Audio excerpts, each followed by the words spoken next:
Hello again, everyone. I'm really excited to welcome you this morning, afternoon, or evening from wherever you are joining us. On behalf of the Ford Foundation and African Philanthropy Forum, I would like to warmly welcome you to our webinar on opportunities in digital rights for African philanthropists. My name is Musunla Ayode, and I serve as the Executive Director at the African Philanthropy Forum. We are a vibrant community of partners who, through their strategic giving, investment, and influence, foster shared prosperity on the African continent. And through our convenings, resources, and interventions, we enhance the capacity of philanthropists and foundations to become more strategic givers, enabled to transform Africa through their strategic grant-making, social investing, and informed advocacy. And over the years, since our inception in 2014, and when we became an independent entity in 2017, registered in Nigeria and in South Africa, we have grown and expanded our footprint to 14 African countries, building strong networks and linkages that enable members of our community enhance, expand, and deepen the impact of their philanthropic engagement on the African continent.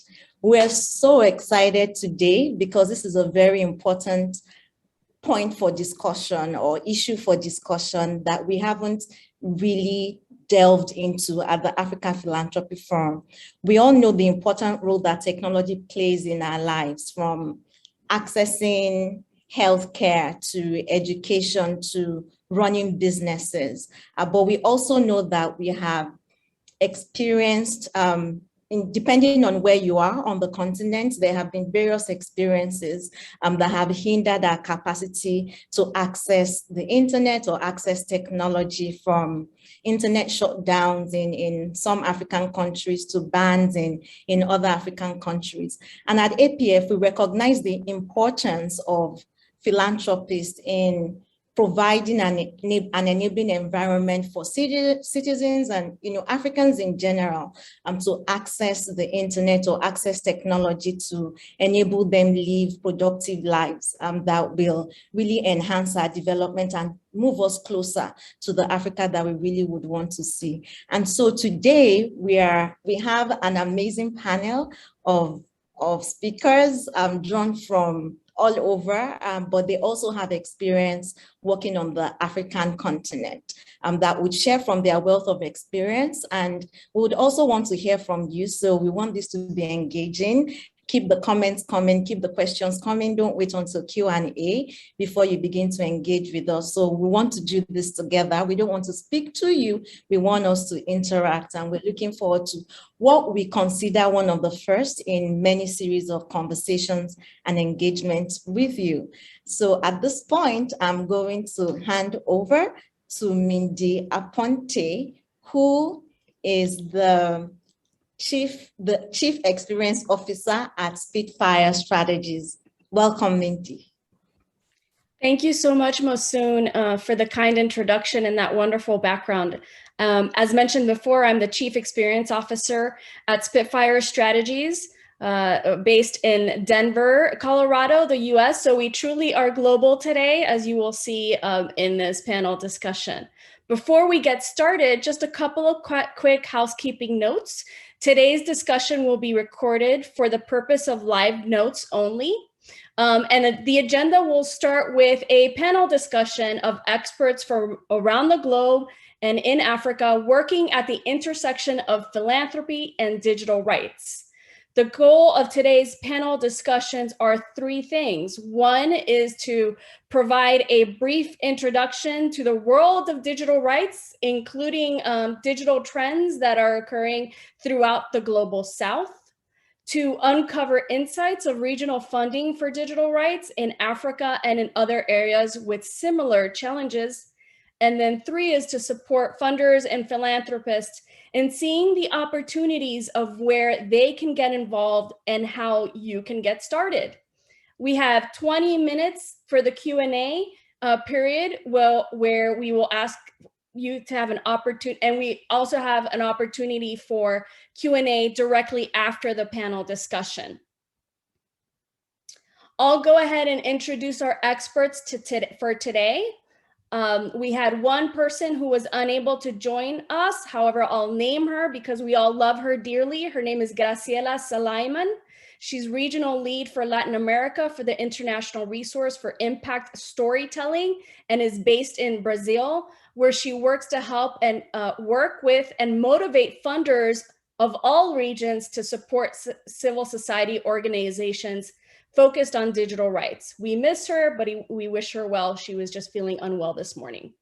We have Babette Ngene, who is the Senior Director of Internews Global Technology Programming. She is based in DC, and she oversees digital rights and digital safety initiatives in more than 50 countries around the globe. So welcome, Babette. We have Stan Getui, investment principal at Luminate. He is based in Kenya, where he sources and manages the organization's for-profit and nonprofit investments in Africa. Welcome, Stan. We have Benga Shezan. He is the executive director of Paradigm Initiative, a Pan-African social enterprise working on digital inclusion and digital rights through its offices in Cameroon, Kenya, Nigeria, Senegal, Tanzania, Zambia, and Zimbabwe. He is based in Nigeria. And finally, welcome, Benga. And finally, we have Alberto Serda Silva. He is the program officer for the Technology and Society International Program at Ford Foundation. He's currently based in Washington, D.C. and New York City, which supports organizations advancing internet and digital policies from social justice and human rights viewpoint, especially in Africa, Europe, and Latin America. Thank you, Alberto, for joining us today. All right, I'll get started with some framing remarks. So over the last decade, the number of internet users worldwide has more than doubled. As of January 2020, the digital population consists of 4.5 billion users. In Africa, the number of internet users grew from 110 million to 522 million between 2010 and 2019. The internet has undeniably revolutionized the free flow of information between individuals by offering anyone with an internet connection the ability to gather and share information and ideas. This has had a profound effect on the exercise and the protection of the triad of information rights, which includes the right to privacy, the right to free expression, and the right to access for information. In turn, the field of digital rights has vastly expanded in recent years and even more rapidly since COVID-19. Today, we want to gain a deeper understanding of the need for this work that digital rights organizations do and why partners, including philanthropists like yourselves, are needed more now than ever before to support this work. The panel is structured to focus on those three goals that I mentioned earlier, and I will be asking a series of questions where we'll have an opportunity to hear from responses from each speaker individually. So we'll get started. In recent years, we've seen an increased attention to issues related to digital rights that had not been in our social consciousness a decade ago. As each of you introduce yourselves, please share your perspectives on what exactly is advocating for internet rights and digital rights. Help us ground our thinking about how we should collectively approach this and why it's important for us to engage. I will call upon you in the order that I introduced you. So Babette Ngene, can you kick us off? I get to go first. Hi, everyone. Thank you so much to the Ford Foundation, the Africa Philanthropy Forum, and Spitfire for inviting me to this wonderful and needed panel. Again, I'm Babette Ngene, Senior Director for Digital Rights and Digital Safety Program at Internews. Internews is a nonprofit organization that believes that everyone deserves trustworthy information to make informed decisions about their life and hold power to account.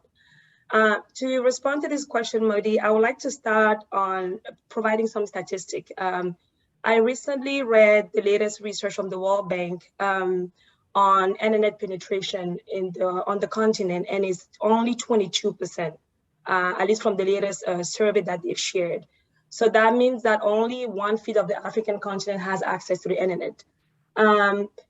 Although these are not great numbers compared to other regions, I view this, I think this is an opportunity, at least for our continent, to build an internet that supports rights online as more people are coming online.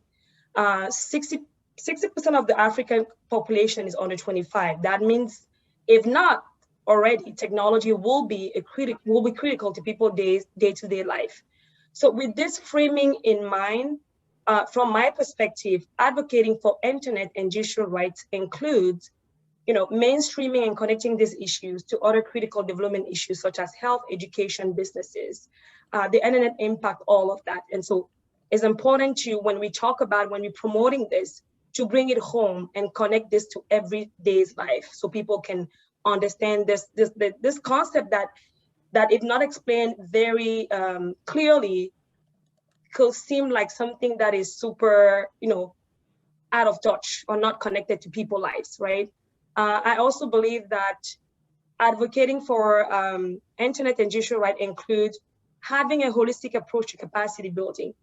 And I'm not a fan of capacity building, but I struggle to find a better expression here. But by that, I mean having resources to access and use the technology while also ensuring that the operating environment support rights online. The other piece is to meet people where they are. We have to build programs that actually support the need of people on the ground, not to follow, the issue that have been discussed in Washington, D.C. or like in other places. And usually, at least from where I'm sitting from, that's how the funding sometimes is, the support is targeted. It's based on the issue that have been discussed on this side. But I think we have to build projects that actually meet people's needs on the ground. The last point that I want to make here, at least again, in my experience, is we have to keep an eye toward innovation and sustainability. So this requires flexible and long-term funding over the year. We have to be able to make sure that partners on the ground, at least the people that we want to engage in this issue, have continuous funding to keep doing this work, but also making it flexible so they can actually use the funding to respond, or the support. When I say it's not just financial funding, it could be, technical knowledge that we're providing, or trainings, whatever the form of that is. I think it needs to be something that is long-term and that is, that we can sustain after the funding ends. So again, this is how, at least in my experience, I view advocating for internet and digital rights. It includes all those pillars, or like the point that I mentioned earlier. Thanks. Thank you, Babette. Stan, I'll call you next. What exactly does advocating for digital and internet rights mean, as you introduce yourself? Thanks for that. Thanks for the intro. I'm Stan Gatui, based in Nairobi with Luminate. We do a ton of things, digital rights being one of them. But the broad theme of all the work that we cover is mainly around governance and allowing people to participate in both civic and political life. What it means for me is that people have access to the internet, that it's an accessible place that allows them to get access to high quality information and allows them to make the right decisions when it comes to formal governance, be that during election cycles, holding their officials to account, but also as they engage with their peers on a day-to-day basis. I have a slight bias in that I'm an African based in Africa. So for me, a lot of this is about groups that have previously not had access to the internet. So think about the youth, think about women, some of the groups that we work with, bangers on the call here, doing work with the youth is something which is quite critical. They make the largest part of the electorate and will inform a lot of the policies and legal frameworks that come into play going forward. So yeah, those are the things that we think about. It's just safety, high quality information, and ensuring that those groups that have not been able to participate in this space have similar access and similar rights on the net. I'll pause there. Very well. Thank you so much, Stan. Benga, over to you. What does advocating for internet and digital rights mean as you introduce yourself? Thank you, Midi. My name is Ben Gasheso, and I work with Paradigm Initiative. We're very strongly interested in digital inclusion because that honestly is the way to change the story of young people, especially the underserved. That's what changed my story. Getting access to the internet, one email, and my career track, started. And we also work on digital rights because it doesn't make any sense to create all these digital opportunities and then throw them into an environment where they cannot fulfill their potentials because, they're looking over their shoulders. Let me start with a joke, and I hope this is funny. Please laugh, even if it's not funny. So I was speaking on a panel once, seated beside a very, very old president from one of Africa's countries. And, it was the World Economic Forum, and he said, young people, referring to me, obviously, because I just made a presentation, young people say a lot, they talk a lot about the internet, but they're not rich like Bill Gates. They're not rich like Mark Zuckerberg. And he's right. I mean, I'm not rich like Mark. And then he said, but I need you to tell me, why are Africa's youth, where are they, the rich ones? And anyone who knows me knows I'm polite, right? So I responded as politely as I could. And I said, well, sir, Africa's Bill Gates and Mark Zuckerbergs are in jail because you sent them there. He didn't take it kindly, to say the least, but that was the truth. I could mention the country. It's a Southern African country, very, very old man who is now of blessed memory. So it's the truth. The people who should be the ones to create the innovative platforms that you're talking about, you sent them to jail. So the reason why I believe very strongly that we must advocate for digital rights is not because it's a fancy thing. It's because it is Africa's last opportunity to take advantage of a platform that creates even opportunities for everyone. We cannot build enough schools. We learned this last year during the COVID lockdowns. We can't create enough jobs. We can't open, as many facilities for healthcare as we should, except we take advantage of the internet. Let me give you one interesting number from Nigeria, where I live and where my kids go to school, which explains why I'm very concerned about it. 1.8 million young Nigerians write the entry exams into universities every year.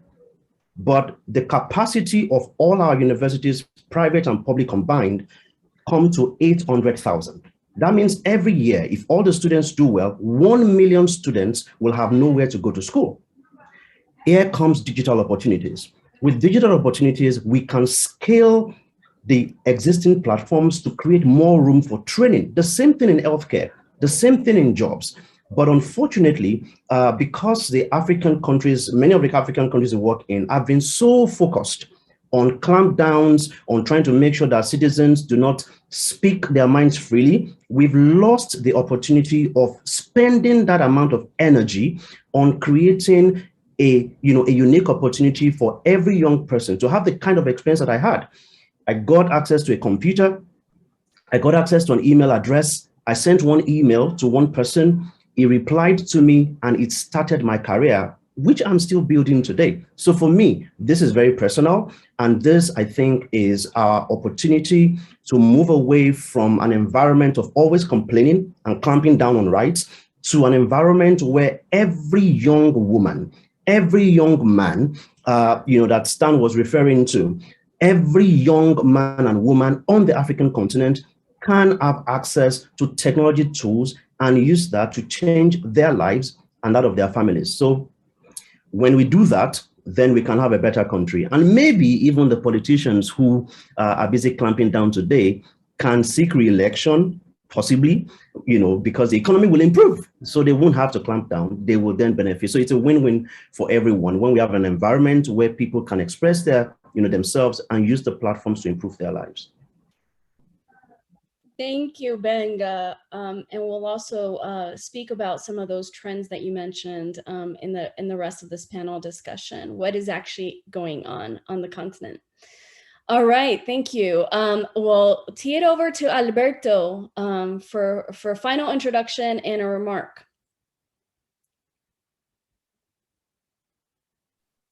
Thank you very much, Mehdi. I'm Alberto Serda. I'm Program Officer at the Ford Foundation. The Ford Foundation is a US social justice philanthropy that works around the world, including Africa. In fact, we have offices in Nigeria, Kenya, South Africa, and Egypt that do conduct businesses in Africa. We work on several areas of interest, including gender justice, environmental justice, civic space, and alike. I work in the technology and society program, and this program primarily focuses on supporting organizations that are advancing internet and digital policies with a social justice and a human rights perspective in the region. Now, why a social justice philanthropy engage on technology? Well, we engage on issues around technology because we do see that technology provides opportunities for advancing social inclusion. This is particularly clear in the case, for instance, of what was the Arab Spring. But also, we do see that technology creates risks to social justice inclusion. That's the case, for instance, of misinformation and surveillance. And you probably have seen this in the recent years. Many of these challenges have been exacerbated, in fact, during the pandemic. Challenges around free speech, misinformation around health, online harassment against women, they have exacerbated, not to talk about the big challenge around access to internet and how today access is not about video gaming, it's not about watching TV or movies, it's about social inclusion, it's about cultural inclusion, it's about economic inclusion. So it became much more dramatic. So how do we work in this space? Well, it depends a lot in the kind of philanthropy that you are, but some of the way that you may look, for instance, taking advantage of the fact that Babette has highlighted the fact that barely 1/5 of the African population has access to the internet. Thinking just in access to internet for now, you may think about how to provide better services for certain communities. For instance, helping to bridge the gender gap on internet access across the region, or the exclusion of rural communities from access to the internet. You may think that maybe you are not called for providing services, but you may want to ensure that there are policies in place at the national level to ensure internet access. For instance, ensuring that community network can operate in rural areas or marginalized communities, or that there is a fair allocation of resources, particularly government subsidies, to ensure access to internet to marginalized communities. You may also consider to support initiatives about ensuring the access to the internet, the accessibility to internet for people with disabilities. Especially during the pandemic, it has been really hard for people with disabilities to engage with government officials, with the educational system, with the health system, with their communities, because of the many barriers that the internet experience has for them. You even may think about how to ensure that the rules that govern the internet and the technologies are in place in a way that ensures that you can fulfill your mission. Whatever is your mission may be advancing democracy, your mission may be about ensuring a space for innovation, your mission, like in the case of our foundation, may be about ensuring social justice. But it's for sure critical that internet and the digital technologies that are in place across the region, across the world, allows to fulfill your mission. And that's the reason why Ford Foundation has engaged in this area in recent years. Thank you, Midi. Thank you, Alberto. So let me frame the first question, which is, what are the trends that we're seeing in the global South and specifically Africa? The leap into the digital age has obviously reached into the global South, providing more and more people with digital technology, new opportunities, and greater connectedness, as you all have mentioned. But that rapid digitalization of the global South has also opened up new ways and new kinds of vulnerabilities within these countries, as Benga mentioned before. Mm-hmm. The introduction of this technology has often outpaced the establishment of state institutions and state governance to oversee legal regulations and other mechanisms of the digital age. So what are the issues that are surfacing specifically to digital rights in Africa? And what's happening in this region? And what is civil society doing to address those challenges? And I will ask Benga to kick us off on that one. Thank you, Midi. That's a lot of questions, but I'll get started. And I trust that, across this room, we have a lot of experts who speak to it. So what are the issues?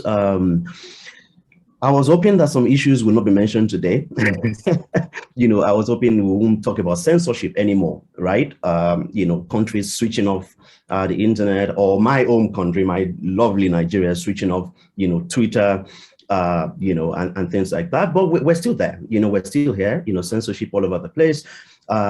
We released our annual report, a Paradigm Initiative, now called Londa.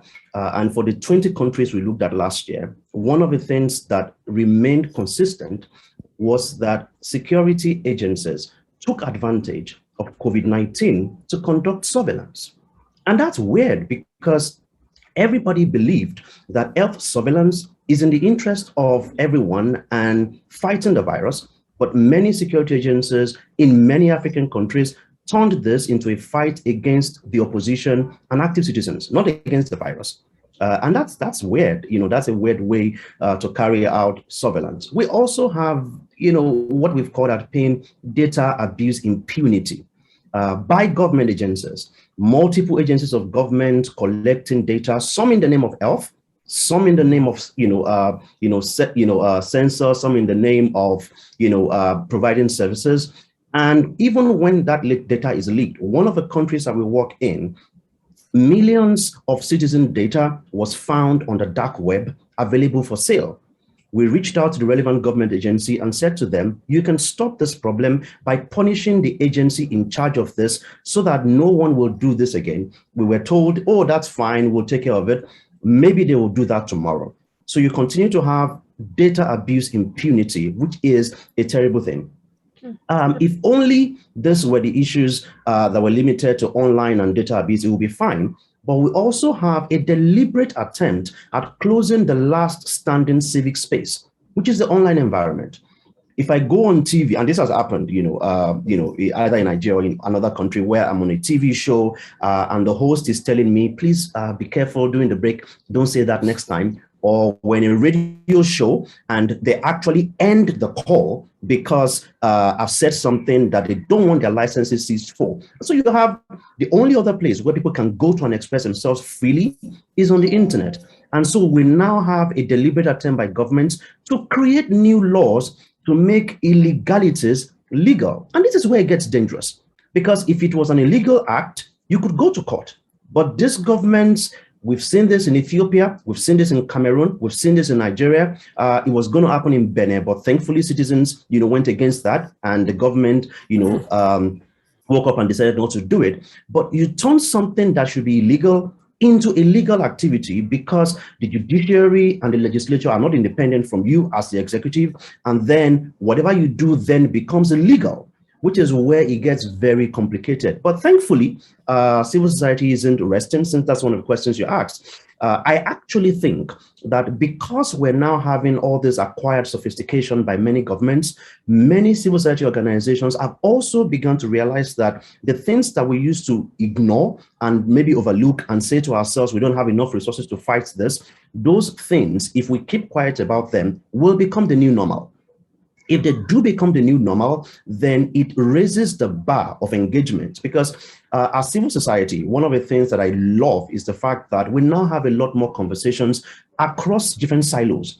Traditional human rights institutions, media institutions, the new digital rights organizations, and other bigger organizations like Internews and Co. Having conversations with medium-sized, small organizations about how can we work together to solve the issues in this particular country. And I love every time I see groups come together to release a statement about a country, to say that this is the issue, this is wrong, this is why you should reverse this case, and this is how best it should be done. So I'm glad to see that there's a lot more activism from civil society, from civil society in Togo going against the government and saying in the ECOWAS court, this is wrong, you can't shut down the internet, and they won the case.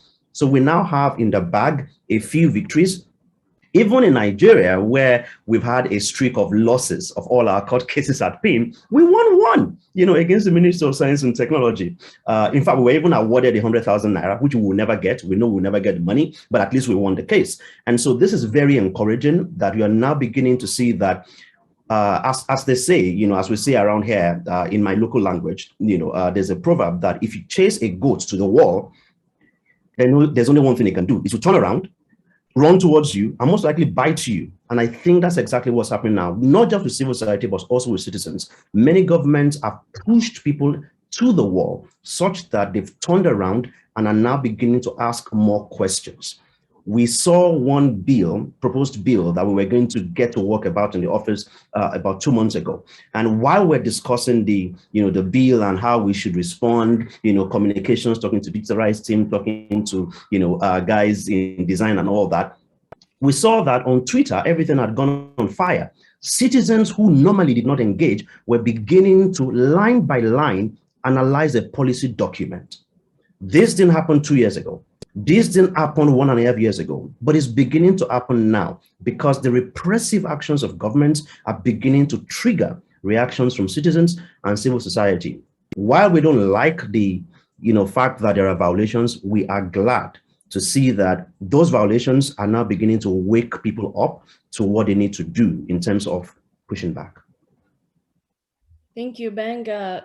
Stan, I'm curious about your perspective as well on this. What are the issues specifically that are surfacing that you're witnessing as well in the field of digital rights, and what's happening in these regions? What is civil society doing to address those challenges?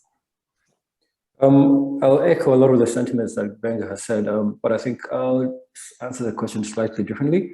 We fund organizations like Paradigm Initiative, but we also do work in the broader ecosystem. I think one of the things that became quite apparent is the legal and policy frameworks, as we said earlier in this call, are still playing catch up.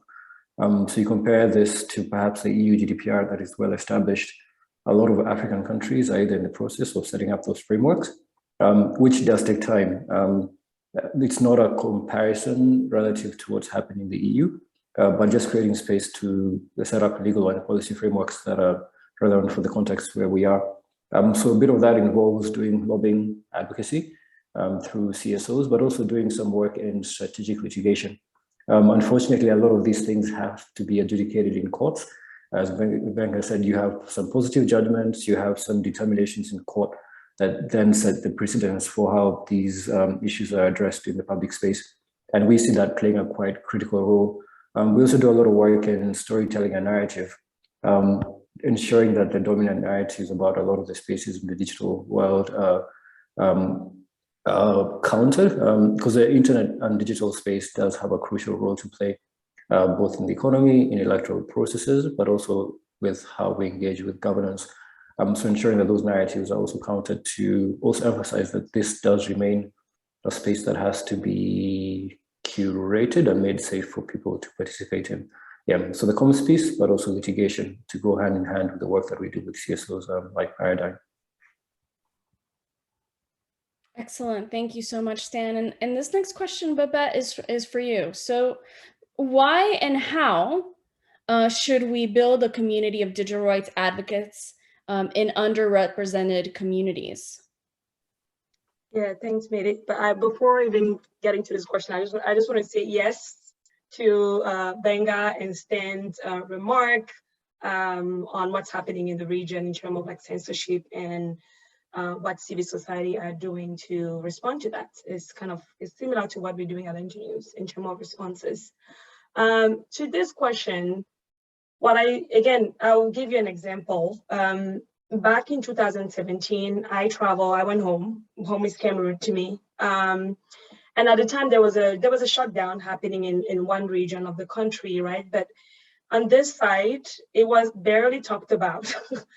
And so I thought when I will get there, it will be, at least like there, people will be talking about it. But I get there, I see people going about their life and like nothing was happening. But in an entire region of the country, there's a civil war. There are 20% of the population not having access to internet. It was like a blackout. I think one of the longest, 90 days, phone services were cut. nothing was working. Nobody could send money anywhere. It was just like a blanket shutdown. And like even in country, no one was talking about it. So like that made me think about, again, why it's important to have a community ready to respond to these issues. As every panelist has said here, technologies are advancing at a much faster rate than legislation. And I don't know when we can catch up, and maybe it will take a while. You know, like this is like a global issue, I think even in the US. So not having a community there that knew about digital rights, right?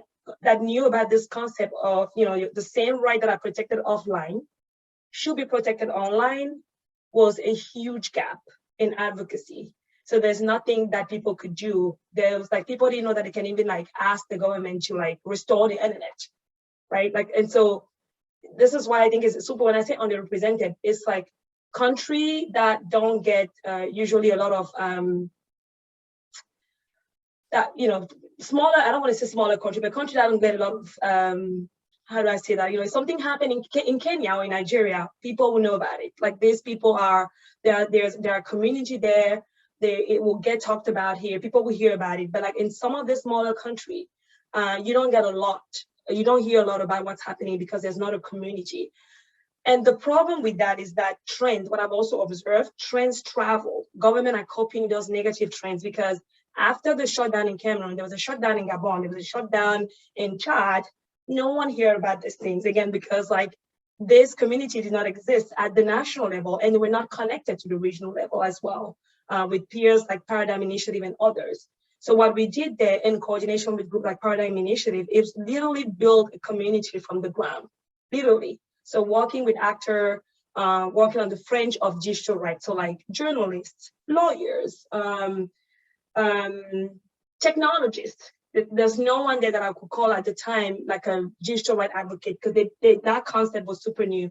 So that's what we did there. It's like building that community for the ground up, working with our regional leaders, such as Paradigm Initiative, to connect them to regional networks.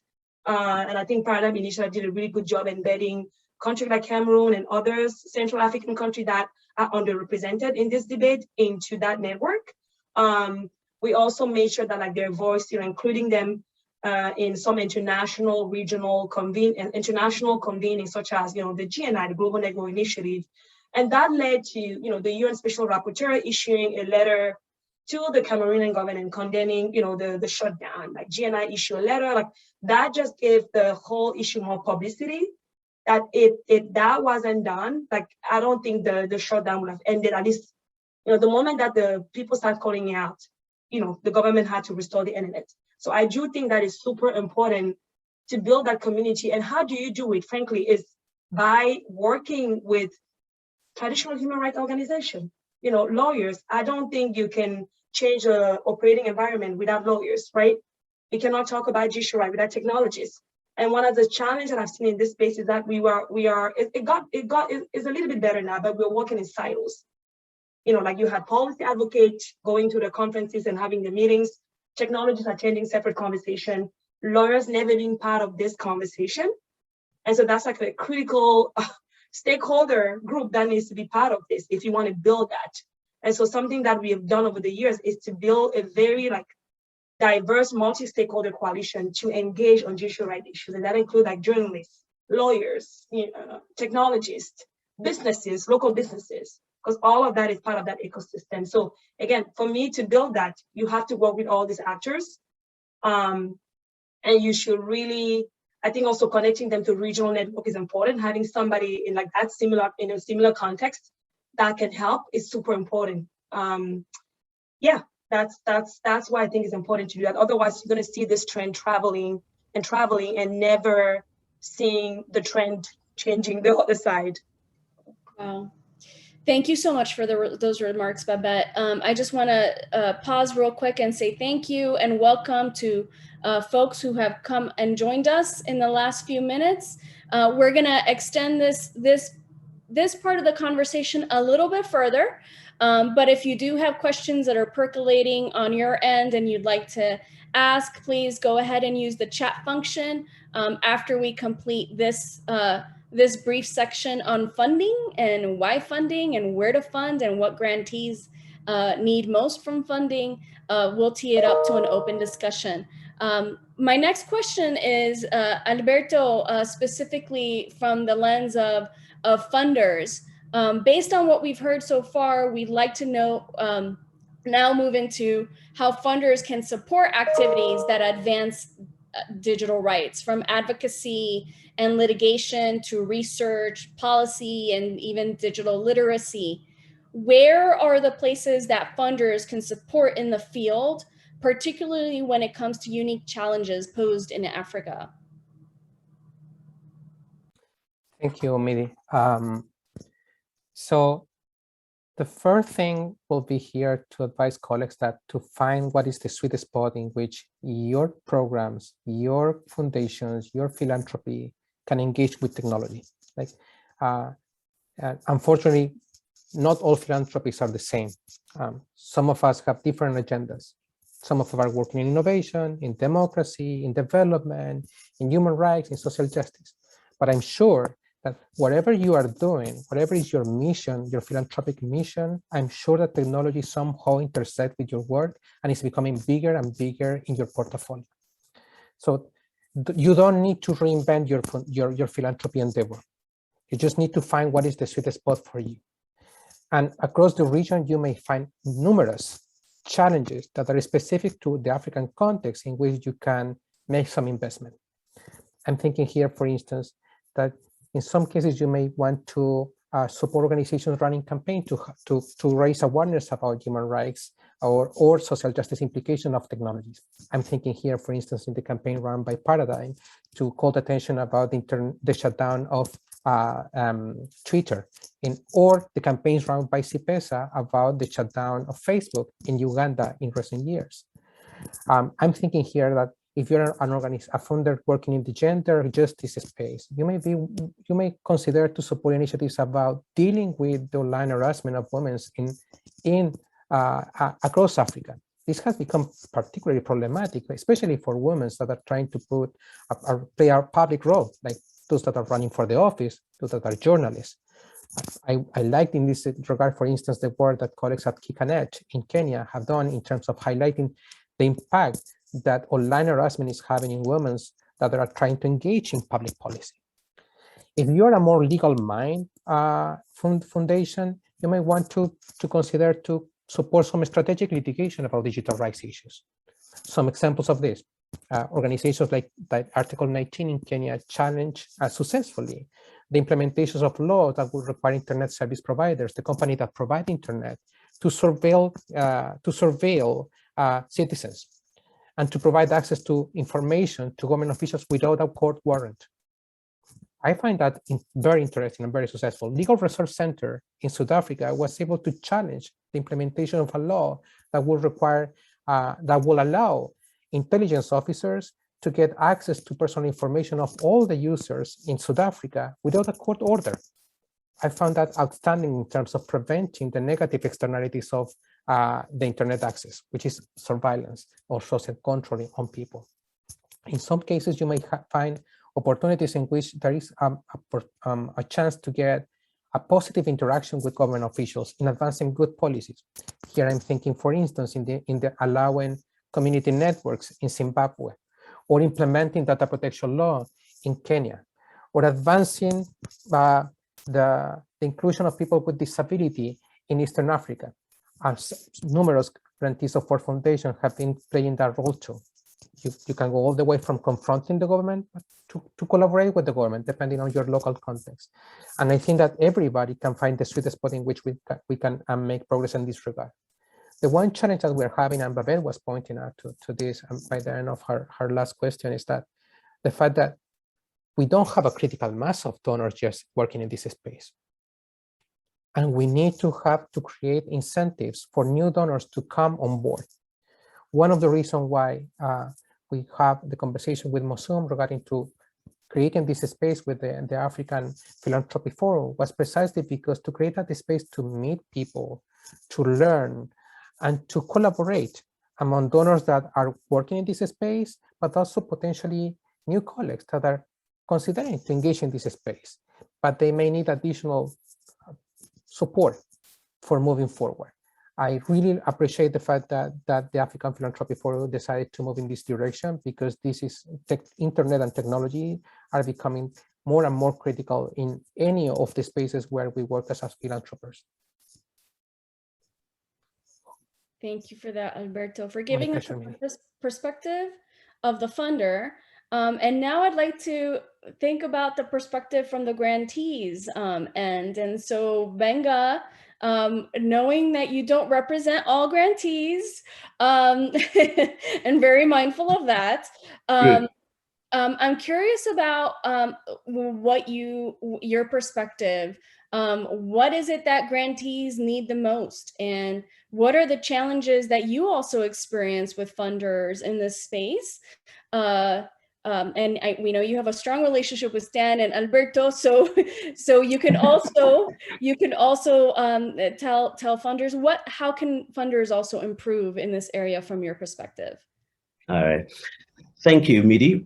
We do not Paradigm Initiative definitely doesn't represent all kinds of grantees. But what I can tell you is that even within Paradigm Initiative, we've got different phases of our work and what we needed. So when we started in 2007, I wasn't looking for money. We were looking to prove that what we were doing was not being silly. We were not stupid. We believed that there was a theory that if we trained a young woman or a young man, that could change their life and that of their family members. At that point, we didn't need money to rent a cyber cafe that much. I mean, I had some money that I could use to rent a cyber cafe, but we needed people to look critically at this and also provide a place for this young person to then work when they finish training. A few years later, we needed money. We needed money because we had to hire. At that point, I could no longer say, hey, Ugo, since you're interning with me, we're both not taking salaries. We had to pay salaries, right? And then we had to, at some point, get a training space. Let me tell you a true story. The cyber cafe that I used to pay for with my own money, after 2 years, decided to change the fees to something times 10. Because sometime when we're doing our graduation ceremony, we had a visitor from the UK Deputy High Commission. And when this man called Peter Stevenson showed up, as soon as he left, the host of that building called me and said, you have money. You have a diplomat coming to your training, so now you have to pay more. So at different phases, we needed different things. At some point, we needed money for programs. But as we continued with our work, we needed more than money. We needed templates. We needed to build policy. We needed, some of our partners to share with us, how did you move from just hiring one person to hiring 3 people? So in summary, across various stages, we've needed at first some form of validation. Just somebody who could, maybe can't give you a hug, but can say to you, you're not stupid. What you're doing makes sense. For us, I think one of the first organizations that did that was Ashoka in 2008. 1 year after we started, I became an Ashoka fellow, and it was a validation process of what we were doing. And so many years later, we started talking to organizations like Internews. Internews literally gave us their templates and said, take, this is your fraud avoidance policy. This is this. And we took the templates. Thankfully, we had the right to copy. We copied, changed all of the Internews to Paradigm Initiative Nigeria at the time, because we were still in Nigeria alone at the time. And before you knew it, we started practicing some of these things. So it wasn't just the confirmation of what we're doing, it was also the policies. Then at some point, we met organizations like Microsoft, who gave us one-off money and said, take, go and do the work. And then we went to do the work. And at some point, it was no longer enough. Then we met organizations like Ford Foundation, who then said, wait a second, we like the work you do, and we can see that you may need money for a few years, and then said, okay, there's something called a Build Grant, 5 years of support, not just for programs, but to keep the lights on and to attract and retain talent. If there is one thing that organizations need, it is the assurance that they will be here 10 years from now. Because to be honest, if an organization is not here 10 years from now, you lose as a funder, because your right to say we supported something successful dies when they die. they lose as an organization and their beneficiaries lose. So it becomes a lose-lose-lose scenario. But what becomes a win-win-win scenario is when they get support beyond the programs to be able to see the future. It will mean many things. It will mean money. It will mean mentorship. It will mean connecting them with those who can share policy documents with them. It will mean multiple years of support. It would also mean introducing them to other funders and saying to them, now that you have become Paradigm Initiative, how can you then work? We now work with Internews as a regional partner, also mentoring other organizations across the continent. And trust me, the people that were literally hand-holding were doing it with every passion in us because we were there 9 years ago. We understand exactly what they're going through. 7 years from now, they can do the same thing. 5 years from now, the fourth generation can train, and that's how we get a critical mass of organizations that have resources, have the sort of policies required, and that will be here 10 years from now, or even 50 years from now. Win, win, win. Funders win, beneficiaries win, and those organizations win. Thank you for that, Benga. And Alberto, I know that you wanted to respond, and then I'm going to tee up a question to Babette and Stan. Yes, I think that Benga has put an accent in something that is very important for the philanthropic community. In many instances, when we think about ourselves as philanthropy professionals, we basically think in the power of providing financial support to organizations. And they do need financial support, don't get me wrong. They do need the more flexible, the more long-term financial support that we can provide to organizations, the better. But don't feel that that's the only role that philanthropy professionals can play in this ecosystem. As Benga was mentioning, there is a lot of opportunities to provide non-financial support to organizations working on digital rights across the region. And here I'm thinking, for instance, you can provide many partners technical assistance on how to navigate leadership transitions and how to build financial resilience in their teams, how to ensure digital security of their operations. You may want to provide support to them in terms of creating networks. This is particularly relevant in digital rights because a lot of the digital or internet policy, as Babette mentioned earlier, are not being defined at the local level in the National Congress. They are being defined at the international level, at the United Nations, at the World Trade Organization, or at regional level, at the African Union.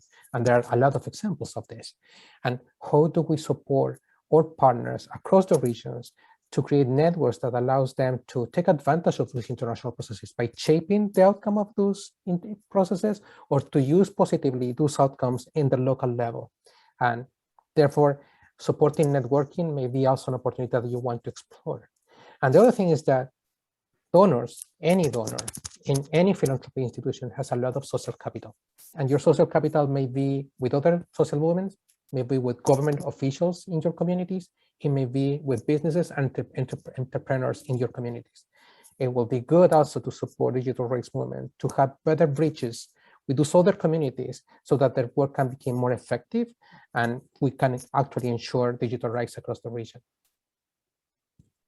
Excellent. Thank you so much, Alberto. And Babette, I know you raised your hand. Yes, sorry.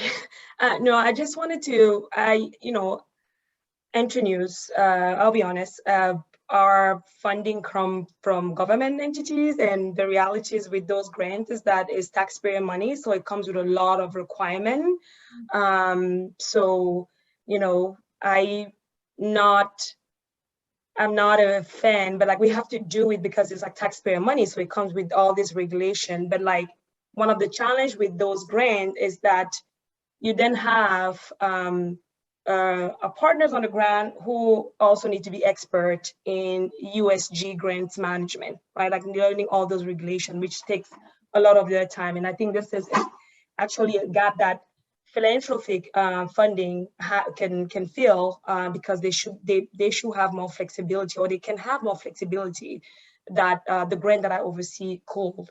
So just wanted to add that there as at least a challenge that I'm seeing with some of our funding. And I don't know, Midi, if you had a question for me or. Yeah, no, that's actually a really important perspective. There are challenges needs on the side of the grantees, right? And require needs for flexibility of funding. Yes. And then there are challenges and requirements on the side of the funder that also are limiting in some ways, or come with all sorts of restrictions too. So the dynamic is twofold in a respect. So yeah, my next question is, so we know also that there are grantees and organizations who have a heightened profile, who are larger perhaps, or deeper in that work. And so that also leaves vulnerable other organizations that might not be, other grantees or possible grantees that might not be as scaled or as large as the grantees that do or have been able to, because of their good work, attract that attention from funders. So the question is two parts, and this is for Babette and Stan, is how do we work together to ensure that funding does not go to the established organizations, right, in the global South? And also, how do we ensure that when providing funding to other organizations, that they're getting holistic support that is sustainable and that helps them grow and scale? Babette, I don't know if you want to take that first, and then Stan. Yeah, sure. From my experience, one thing that we have done is, you just put it out, you just frame it beautifully, Mehdi. Most of the time, this other organization that have done good work gain the trust of the funder, because again, they spend probably the first 2 or 3 years learning how to manage USD grants, and they know about all the regulation, and so the reporting is good, they know how to use a template. And so I think sometimes I think on the donor side, I'll be honest, I think it's like sometimes it's not very strategic to keep funding organizations because they know how to manage grant, but it's easier. So I think there's kind of like on the donor side, like it's easier, but that doesn't mean that it's strategic.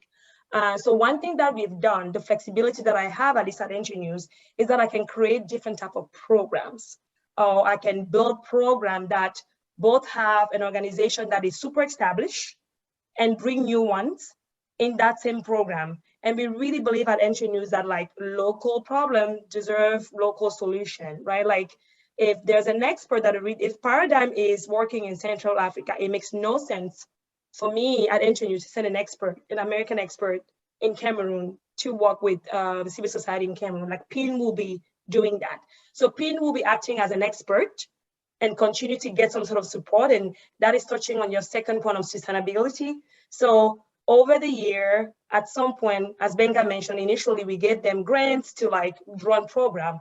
At some point, that's not the support that they needed. And so other organizations step in. But what NGNews did throughout those years is to engage with organizations like Paradigm as expert, as mentor. So they're mentoring this new organization. And so that's mitigate the risk on the funder side of giving this organization, large amount of money that we don't want to set them up for failure. So it's like sort of like a graduation process, a gradual process where we give them a small seed grant.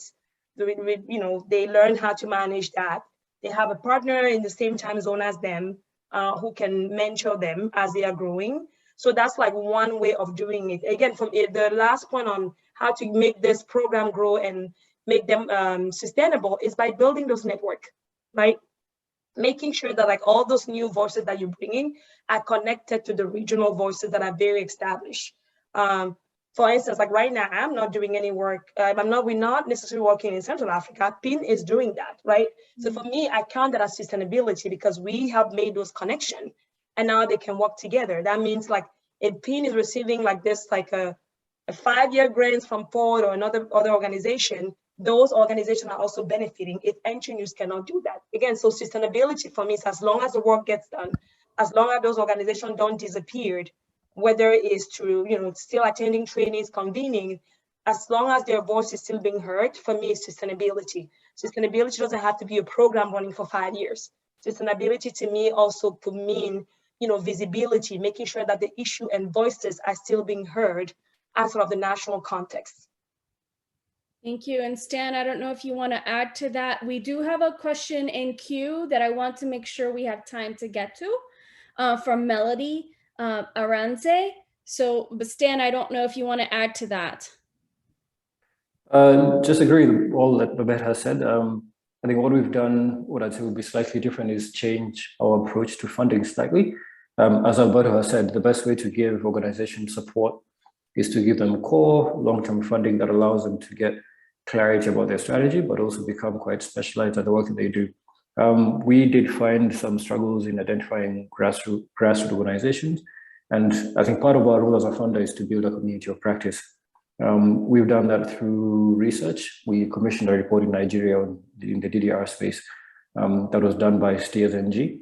And on the back of that, we've sent out a call for proposal that I think we gave out 5 grants to over the next year to build research in the DDR space in Nigeria. And it does lend itself to a slightly more patient approach. It does take a bit longer to build that community of practice, but I think that's one of the things we can do with philanthropic money, is to take on a bit more risk, but also allow us to amplify some voices and ensure there's more than one person at the table. So yeah. Excellent. Thank you so much, Stan. We have one question in queue that I want to make sure we get to. Alberto, I know you had something that you wanted to say, but we'll pause on that for a quick second so that we can squeeze in Melody's question here. The question: digital rights in terms of having access is definitely key to unlocking so many opportunities on this content, but what about digital data rights? What about data rights? From the perspective that individuals understand that their digital footprint is actually currency and that they have rights around their data. I have heard data referred to as the next oil, but I find that in our untapped markets on this continent, that is also very easy for data protection to be violated quite easily, especially for people on the receiving end of aid and who willingly give up data without understanding the implications. Can we couple digital rights and access with responsibility, both on the side of the donors and data collecting organizations and the rights of the individual? I will see who wants to address that first question from the audience. Benga, I think you mentioned data.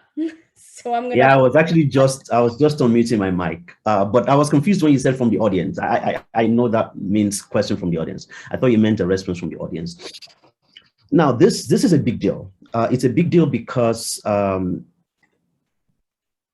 this is something that many civil society organizations are working on. But what everyone will tell you is that if you ask citizens the question of choosing between using the services that violate their rights and getting off those services, they will choose the former and not the latter.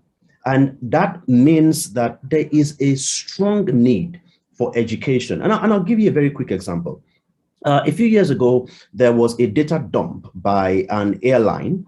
And unfortunately, that data was, got into the wrong hands. And we had this campaign about, my data and how you need to be careful about protecting your data and things like that. And most of the reactions were like, I have nothing to hide, so it's okay. And that's really where the challenge is. And I think that at this point, as organizations working in data rights, we need to slow down.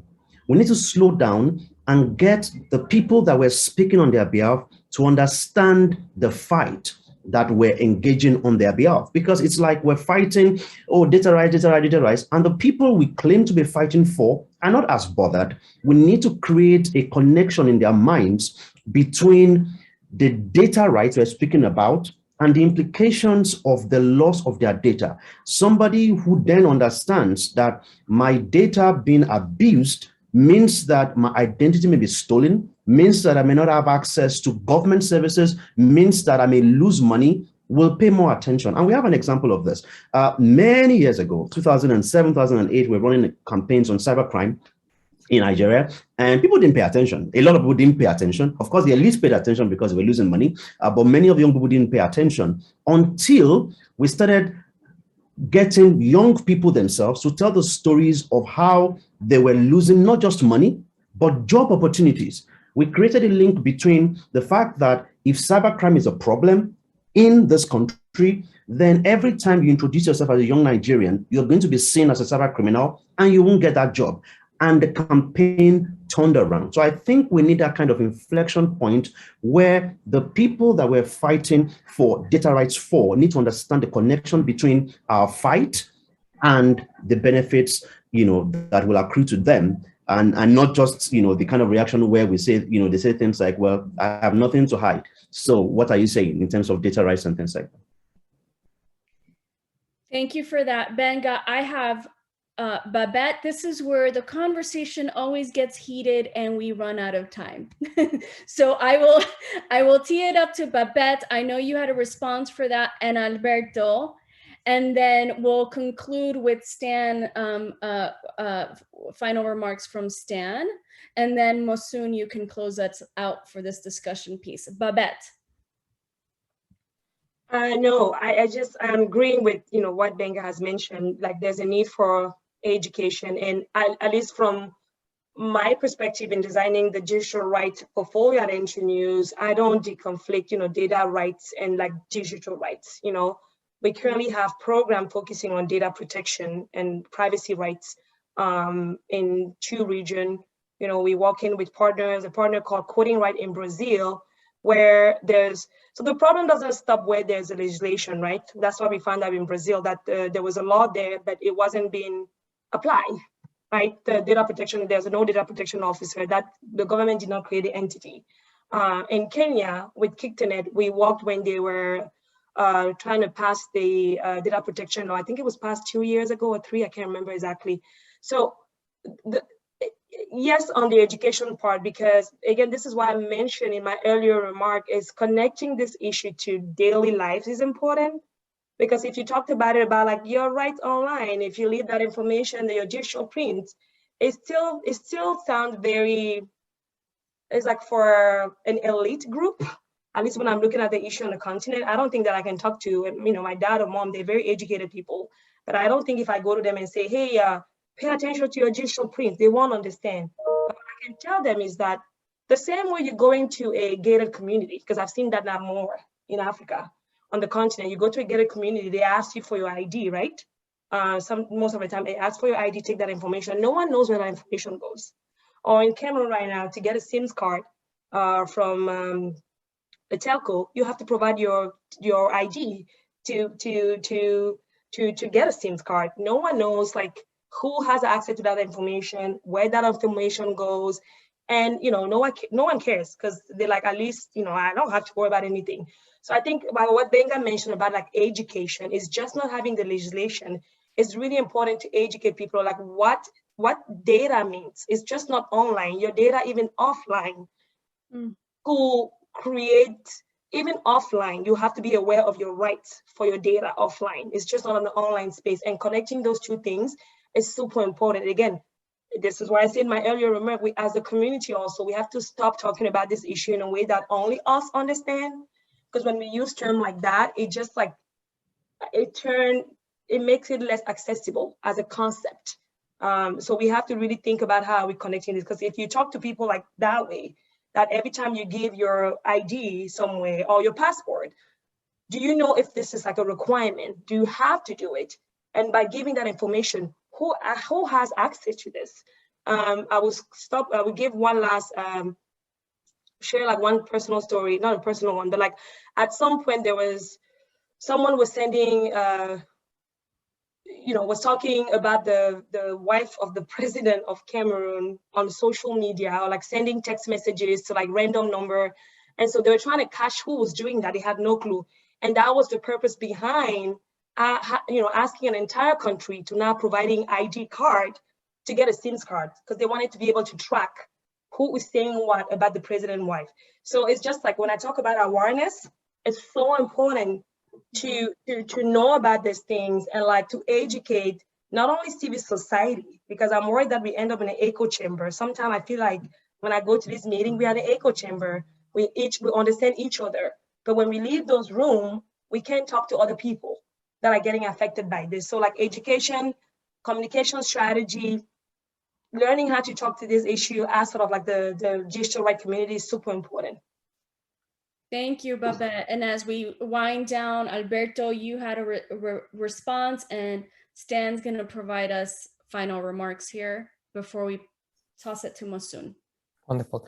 Just let me make 2 points. The first one is that I completely agree with what Babette and Benga have said about data rights and data governance. And this is a critical issue for Africa, but also for many other countries in the global south.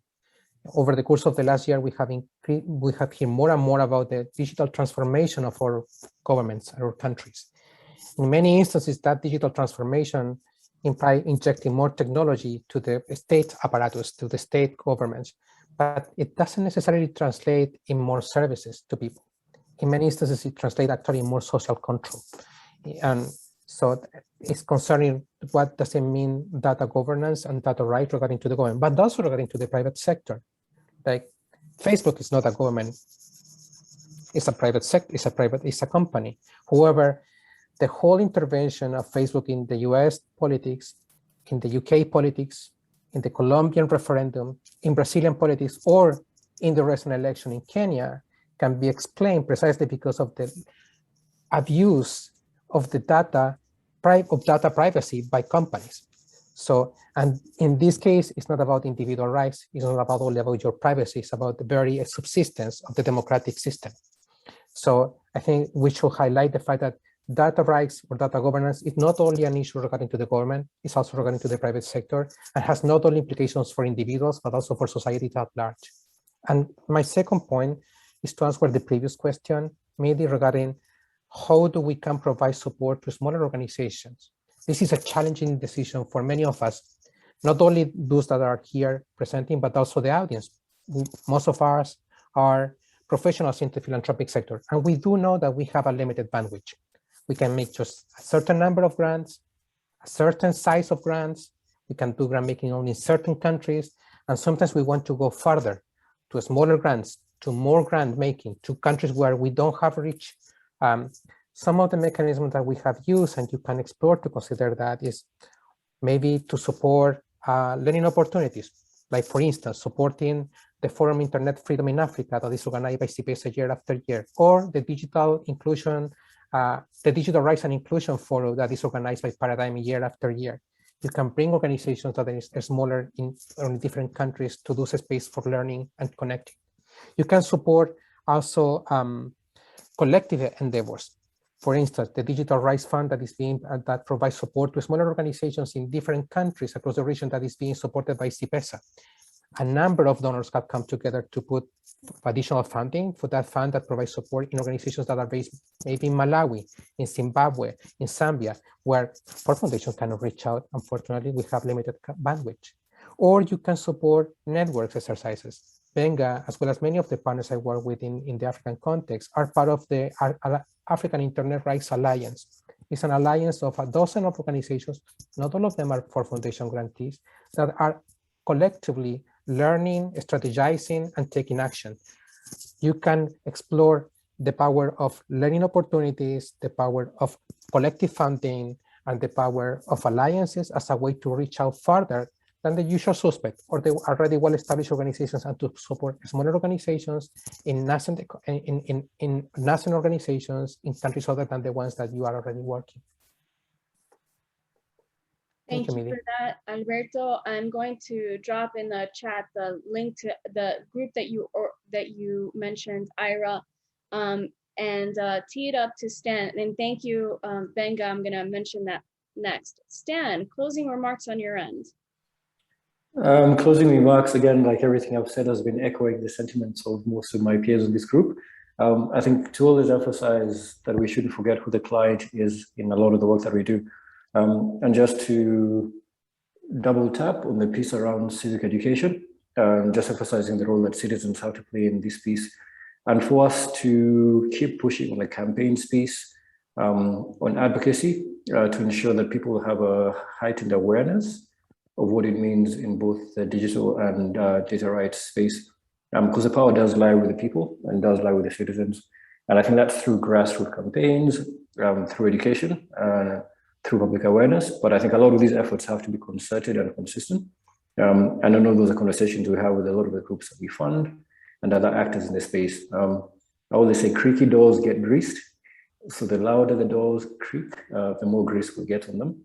But we do need a ton of people making noise about how important these issues are. But yeah, that's where I'll stop. And thanks again for time today. Thank you, Stan. I hope that you all have found the different links that we just dropped into the chat box. Many thanks to the panelists today for a rich, substantive discussion.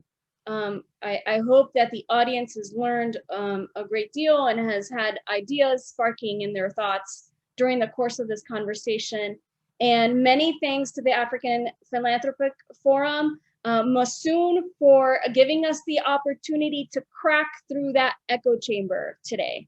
Thank you so much. And Masoon, I'll have you close out our conversation today. Thank you very much, Midi. I think I should be thanking Spitfire for all the background work that you did and for your excellent moderation. I'm so excited that we finally got to have this conversation. Alberto and I believe, started this in May and we're in November. So I'm glad that we started this journey. Thank you, Babette. Thank you, Stan. Thank you, Benga. And I'll thank Graciela in absentia. She would have loved to be here, but unfortunately she couldn't make it today. That was extremely informative. I took tons of notes. At some point, I forgot I was a host.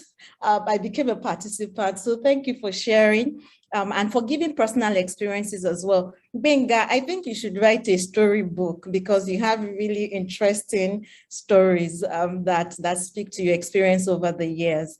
Alberto, it's for those that joined us later or didn't hear when we're making the introductions or when he spoke, Alberto is with the Ford Foundation. And I would like to specially thank you for reaching out to APF and recognizing the need for us to build a critical mass of funders that would support digital rights, because this is very important. And I think you did a fantastic job of breaking down how funders can be involved, because this can be overwhelming for those that are new to this space. Benga also came in there. Thank you, Benga, talking about the various ways that funders can get involved and the various phases. It's not necessarily about funding. Yes, funding is important, but there are different avenues for funders to support grassroots organizations or just nonprofit organizations that are working in this space. To us at APF, two things are important, especially in this conversation. There is a lot more, but A is the first, which I just talked about, building that critical mass of local funders that would support work that is going on around the continent. The second, I believe Stan and Babette spoke to eloquently, and that is around amplifying local voices. For those who do not know, APF just released a report in partnership with Britspan to make a case for supporting local nonprofits in Africa. And this was based off of a report that was initially released by Britspan, which showed that only 9% of funding from African donors actually get to local organizations. The rest go to international NGOs or they go to government. And so we recognize that there is a need for us to showcase local talent, showcase grassroots organizations, the ones that ordinarily wouldn't be spotlighted, the ones that ordinarily wouldn't get to sit in front of the big funders, the ones that don't know how to, in quote, package the work they do, but they're doing amazing work. And so there's a lot of work for us at APF. We already recognize that, but listening to you all, it just underscored the importance of the role of a PSO like African Philanthropy Forum in highlighting the amazing work that is being done but lacks visibility so that they can get more support. And I believe it was Stan that said, so we'll have more than one person at the table. So thank you very much, and to the rest of the Spitfire team, to Melissa, to Sam, to Caroline for all that you've done up until now and you're doing during this event. And of course to the APF team for the amazing support that they provide. And we would not have had the session without our participants. Thank you for staying in. We always say that the success of an event can be attested by the number of people you have at the end of the program. So we have more people at the end than we started with. So I would say this is a good thing. Thank you for staying in here for over an hour. I know your time is precious and you still have a lot to do. So thank you. And you would receive keynote, you will receive the overview of today's conversation, you receive the recording, so look out for that. And we're going to be reaching out to you beyond this program so that we can work together to create the support or enabling environment that is required to support local nonprofits as we work to advance our digital rights on the continent. So thank you very much, everyone, and have a good rest of the day and week.